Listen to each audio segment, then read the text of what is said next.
Go. Hey, Mariana, how are you today? Hi, Andrea. I'm fine, thank you. And you?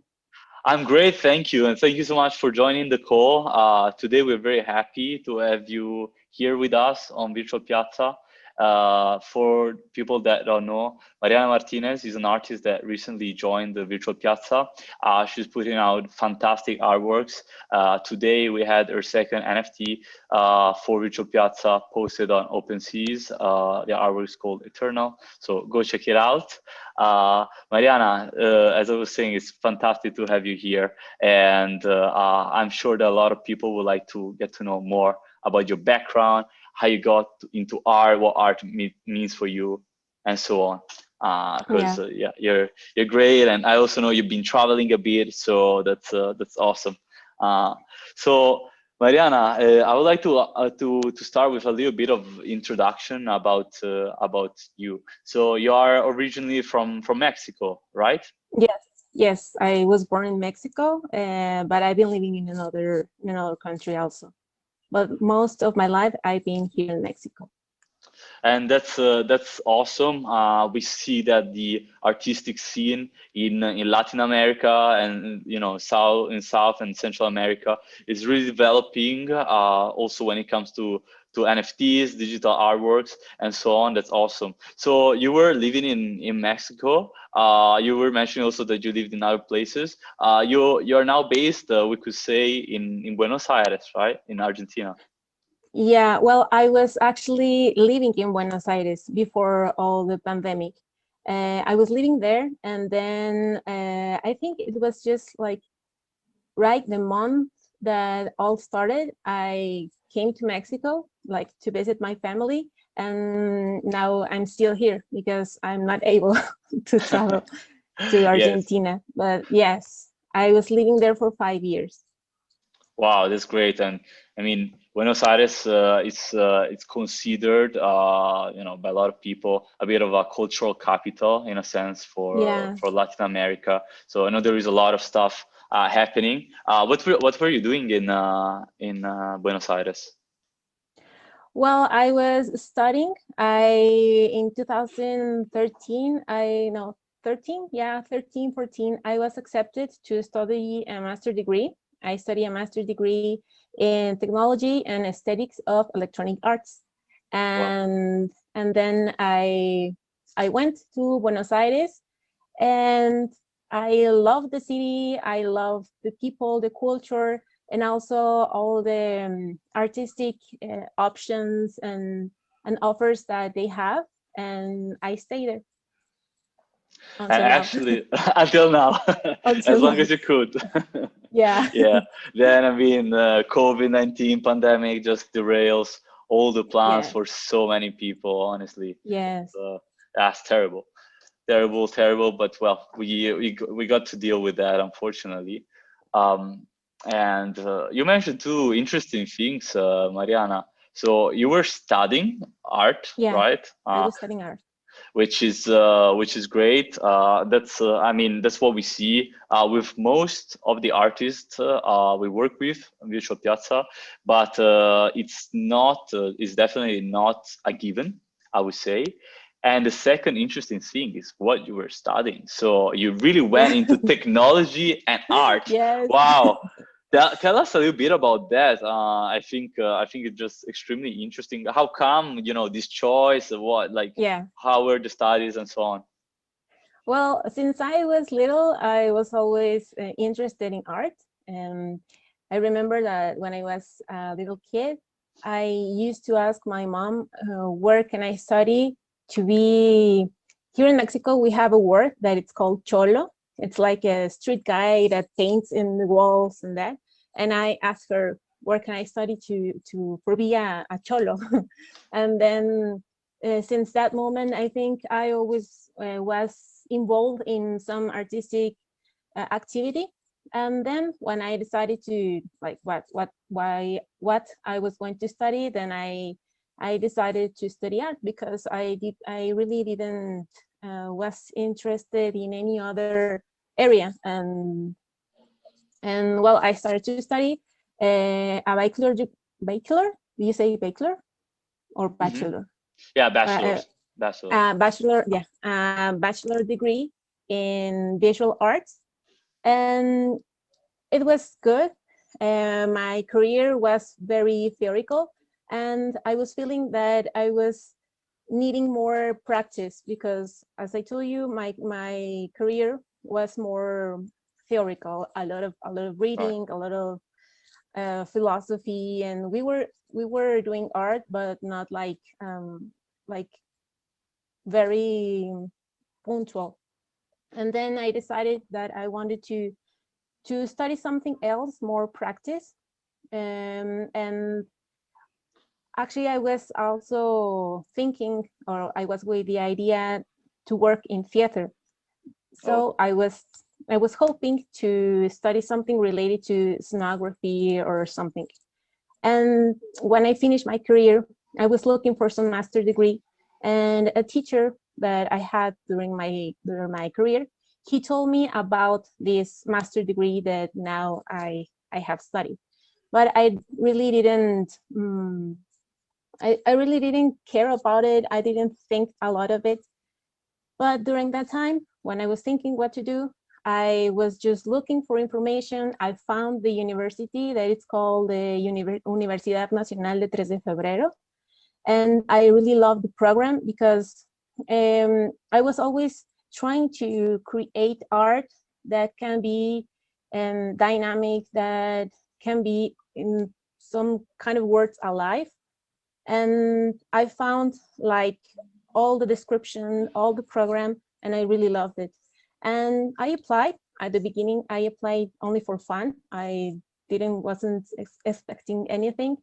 And when they called me, I was noticed it in, I think it was like January, like the final days of January, and I needed to be in Argentina in the beginning of March. So I just took the decision like very impulsive, and I went to Argentina.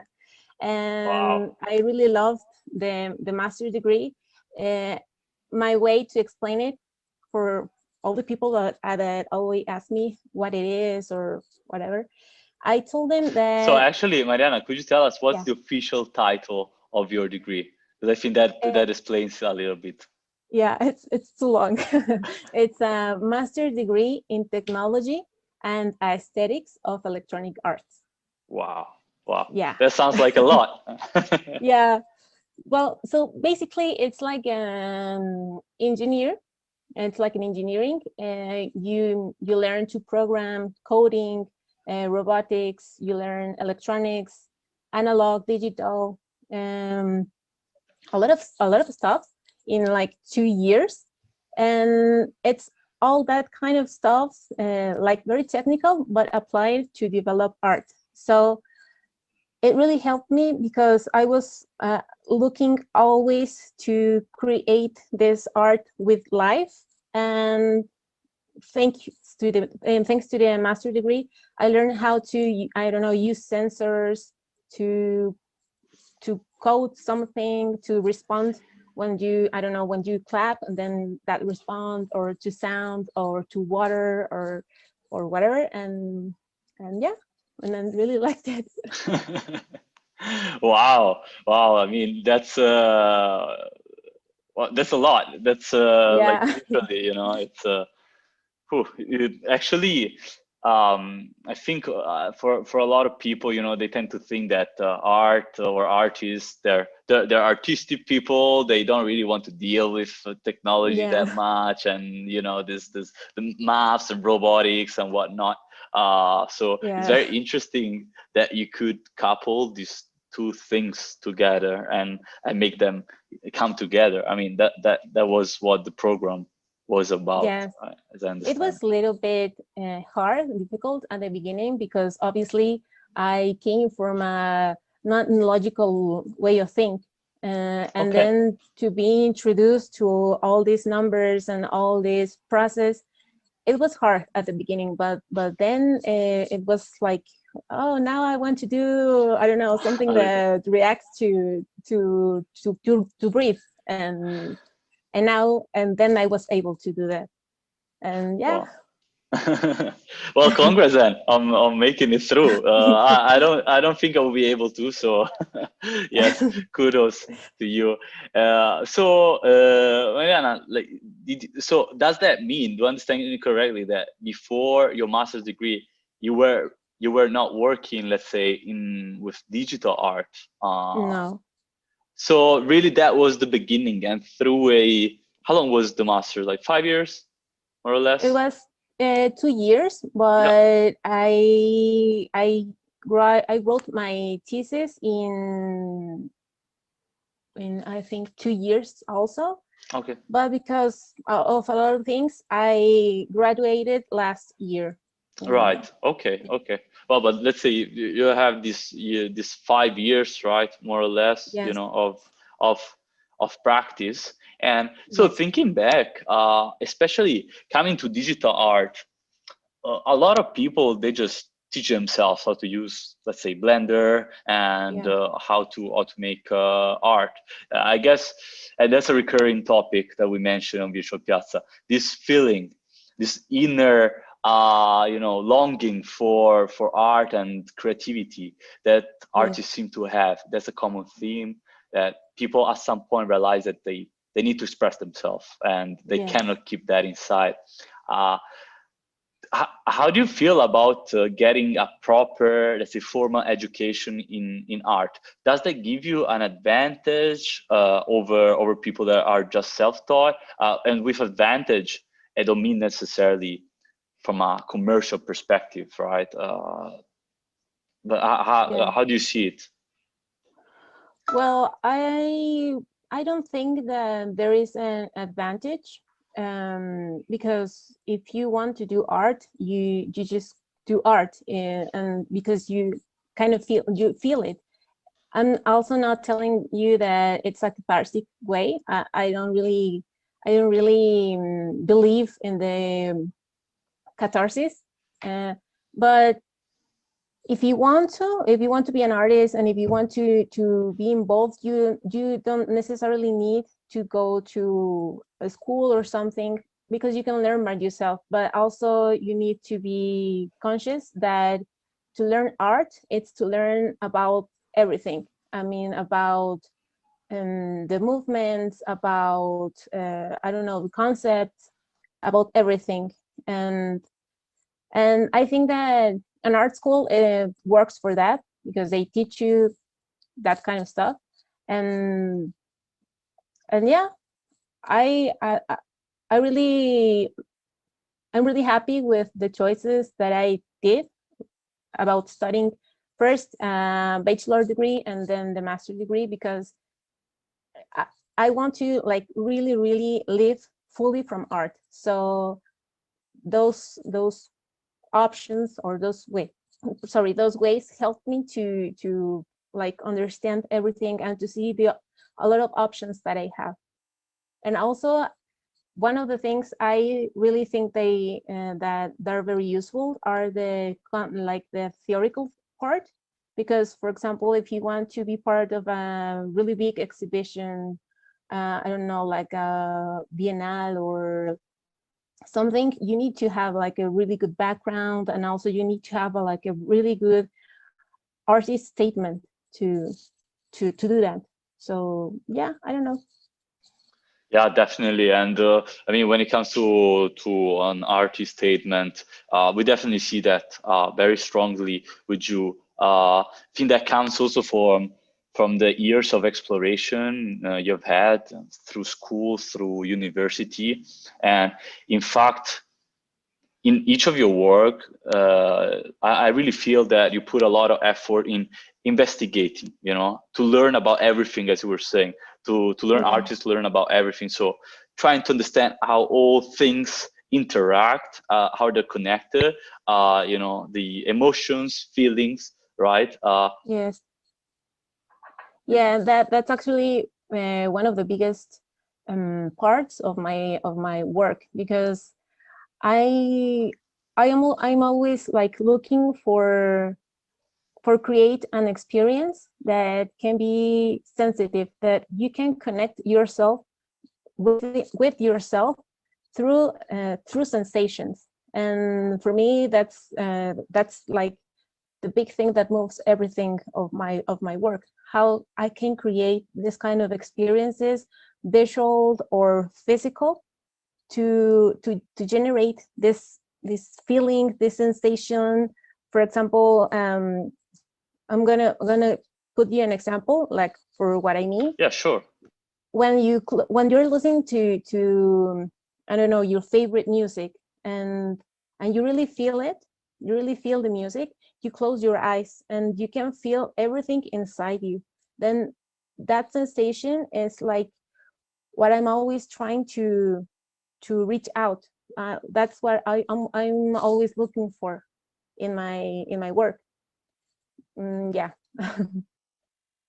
It's like kind of existential, spiritual, uh, a lot of consciousness also.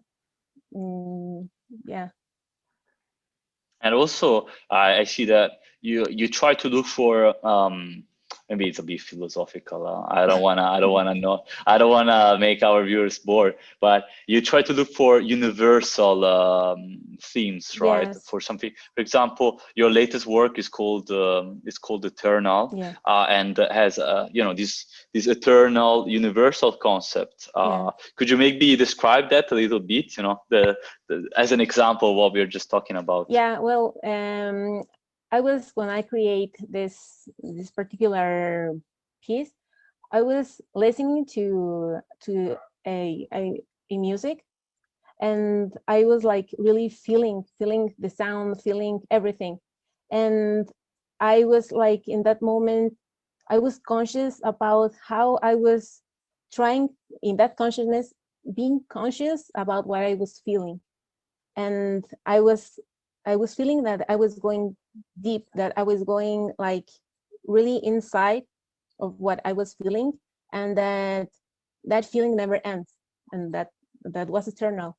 And well, I really liked also like the aesthetic of industrial and that kind of style. And that's how I created that. That's what it was at the end. Yeah. So actually, you also make music, right, Mariana? Yeah, I try Sometimes. to mix the the sounds. Yeah, if I don't find something, I try to create it. It's really basic. I'm not like professional in sound or anything, but I try to acomodar, to Yeah, like to I would say yeah, to to match match for. what I'm thinking in my head, the sound that I'm thinking, and the visuals. Yeah, and I think that you can really feel with your artworks. So as a reminder, we put that disclaimer: always listen it with your headphones on. Yeah. When you see this artwork, which are videos, Yes. because yeah, that adds to the experience. Yes. So actually, Mariana, like, do you have times where you just sit down, say, you well, talking about digital art, like, is there some time where you sit down and you say, now I want to make artwork? Or does it always comes off some inspiration? You're like, you were listening to this music, and you're like, wow, I'm feeling it. I want to turn music into a visual piece. Yes. How does it work for you? Well, it's really funny because when I sit down and I say, well, I'm gonna create something, I'm gonna create a piece, it's when I have more difficulties to create them. But when I sit down and I say, well, I'm going to hear some music, I'm just going to play around and relax, it's when the most beautiful pieces came out. And yeah, that's my process. So it's this I've been impulse, trying, yeah, I've been trying to really focus on saying today I'm gonna create something great, and I know it's not doesn't possible. work. Yeah, there's always the need to of something like improvisation or like an impulse or yeah. Yeah. Yeah, I mean that's yeah, I think sometimes when you just try too hard to get something done, I mean it just doesn't work, Yes. you know. It's Yeah. if you force it, then it's yeah, is the end in a sense, Yeah. especially in the art world. And actually, I didn't ask you. Were you actually making physical art before digital art? Yes. Yes. I was working with LED light and Uh-huh. paper.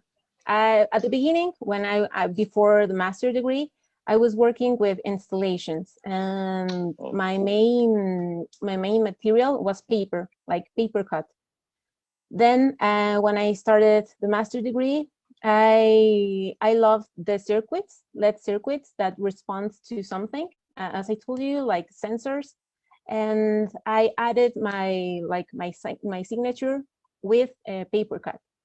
And then, well, yeah, it's basically I was always basically interested in sound and light and immersive experiences, and that what I was always creating, even with those like little sculptures of paper and LEDs and electronics. Those were okay. my pieces. And so now you're really focusing on digital art. That's where you feel like Yeah. your Well, I really liked and I still love electronic arts, but the thing with electronic arts is that it's a little bit expensive because you need to buy your materials and you need a lot of things. And also they are objects. So to keep them or I don't know, to save them somewhere, yeah. they're like really big sometimes, or and I don't have a lot of space. And and I was trying to find a way to still create things with this sensitive experiences, but in another platform or in another material that doesn't require like a lot of things, a lot of space.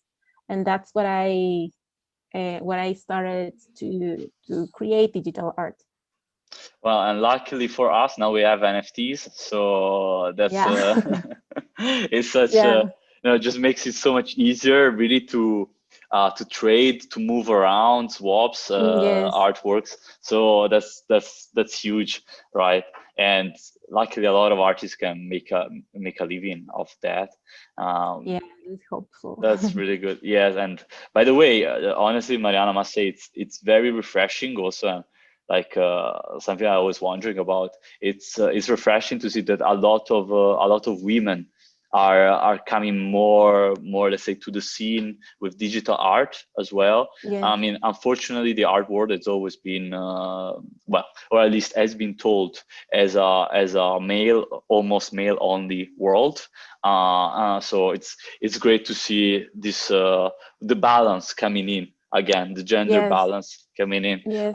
What do you think of it, and what's your experience also through school, for example, with this let's say this gender split?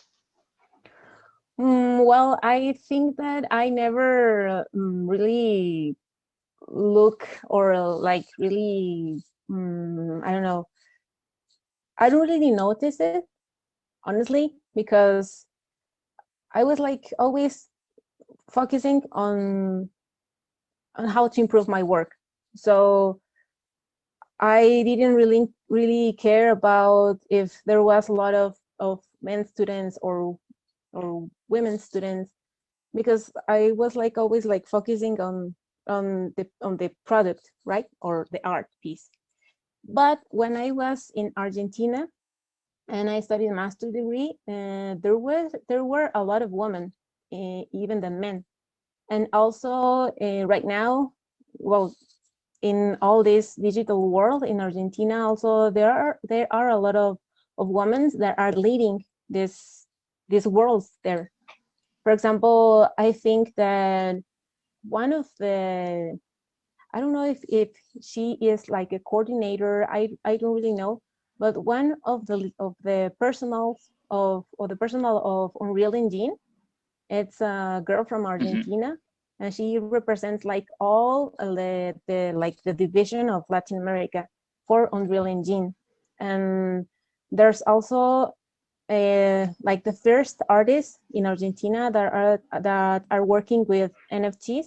Also, it's a girl, and there's a lot of movement there.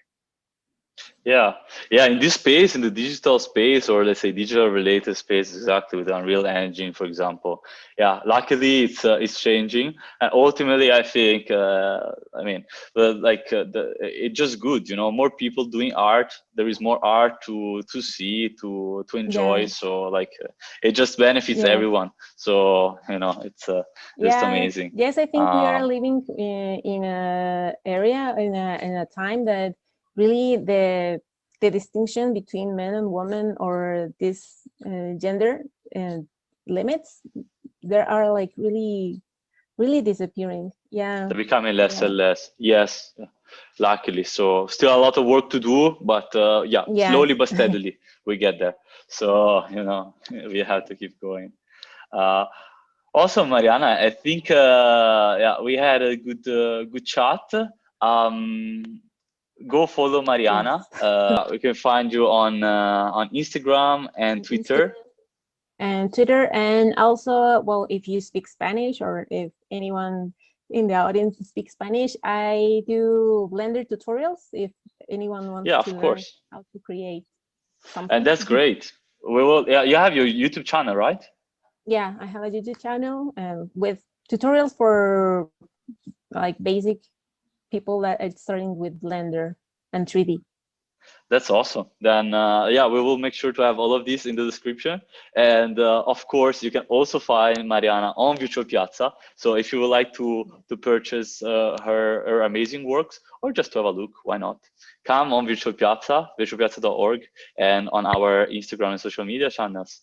Thank you so much, everyone. Take Thank you. care. Thank you, Mariana. Speak soon. Bye bye.